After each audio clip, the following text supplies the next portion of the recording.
Okay, so for this guy, you're gonna need 85 Slayer at least, access to Shadow spells, Shadow Barrage being the best, a Pool of Rejuvenation at your POH, and Fairy Ring at your POH. So let's talk about the equipment that we need for Sire real quick. So this is what I take. I strongly recommend having a Dragon Warhammer, a Twisted Bow, a Scythe, and hopefully a Bow Ferdinand, or a Crystal Bow if you do not have it. Also, make sure that you're in the Ancient Spellbook and that you have all the runes for Shadow Barrage in your inventory. Okay, so first things first, how do we get there? First of all, teleport to your POH. And then, assuming you have a Fairy Ring installed in your house, go to DIP.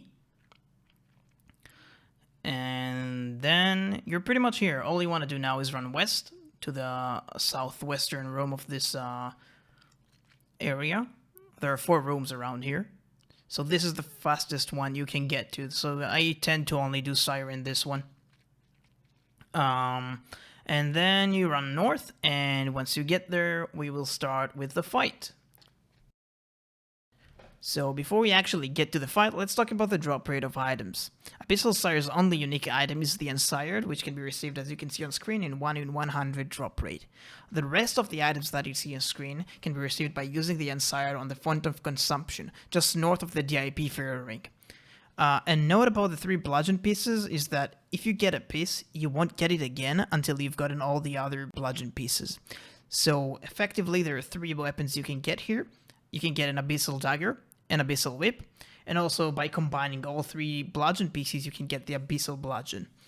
And 3 more drops that you can get are the Jar of Miasma, an Abyssal Head, and lastly, the reason why I'm still doing this boss, the pet, the Abyssal Orphan.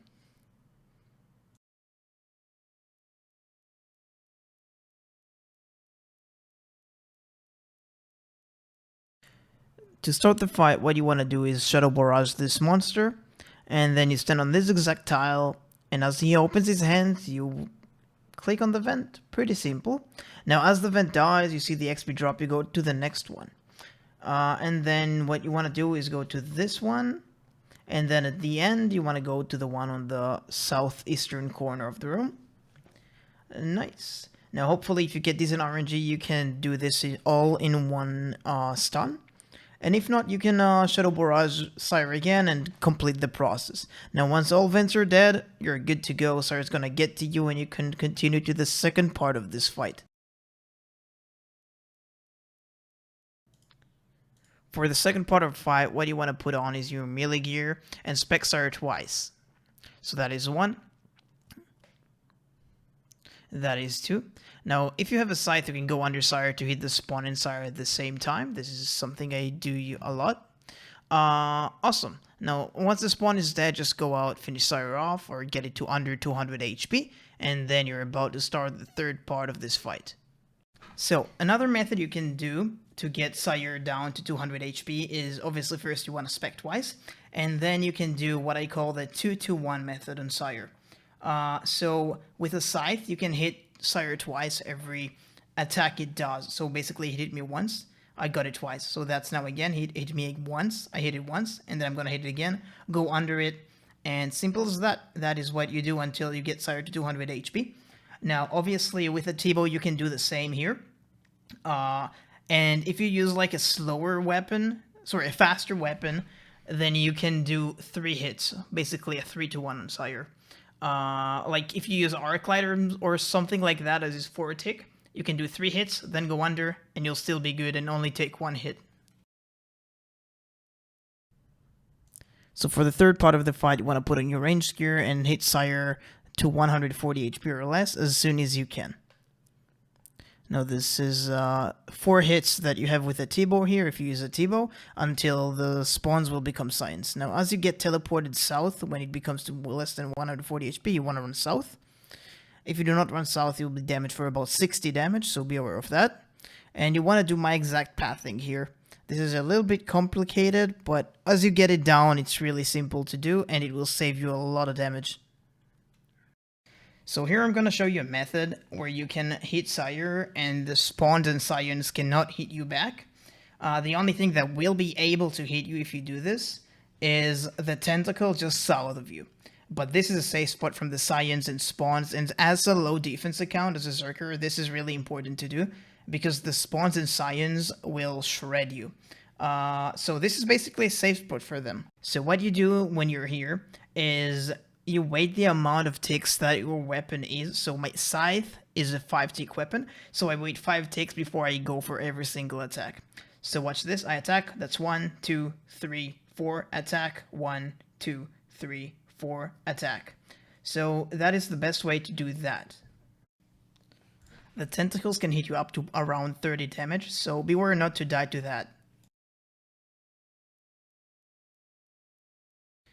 So I'm gonna add an example of a T-bow only kill. When should you do this? Basically, this is a lot more chill than using a scythe or, you know, switching between your melee gear and your ranged gear. So this is what you should do if you want a more chill kill. Or if you have less than 75 attack, obviously you'd want to do this because you can't use a scythe anyway. If you have more than 75 attack and your Dragon Warhammer hits twice, use a scythe, it's going to be better. If you have more than 80 attack and your Dragon Warhammer hit once, or more obviously, use the scythe, it's going to be better. If you have 97 attack or more, it is going to be better to use a scythe, even if you missed both special attacks. So, that being said, that is calculated, the DPS that I'm talking about right now is calculated by using my gear. So your gear could be a little bit different, and you might need to either customize that or DPS calculate that yourself. Now once you get here, once again, you want to put very special attention to the steps that I do here, because this is how you get to the safe spot. If you do this wrong, you could be taking a lot of damage overall, and once you get here, you will not be hit by the spawns and scions, and you can just freely shoot Sire with no damage taken, because you do not have to step even to the melee range to hit it. So the tentacles won't even hit you here. And one more hit, it's gonna die. Easy, let's go. Kill completed. Okay, so I'm gonna give you a little bit of a tip and trick, which you can use, but do not necessarily need to use it. After you finish a kill, start the vents, finish all the vents, kill them all, and then get to your POH, restore your stats, and then go back to DIP, run to the same room that I was in, and start killing Sire. Basically, this makes your kills faster because you do not need to wait for the animation of Sire to get to you if you get there now, right? So Sire is already gotten out of its throne or whatever you want to call that. So basically, it's waiting for you to attack it. Now, there is one thing to be noted with it. If someone were to come here now, before you did, they could just steal your kill, which would suck. So be aware of that.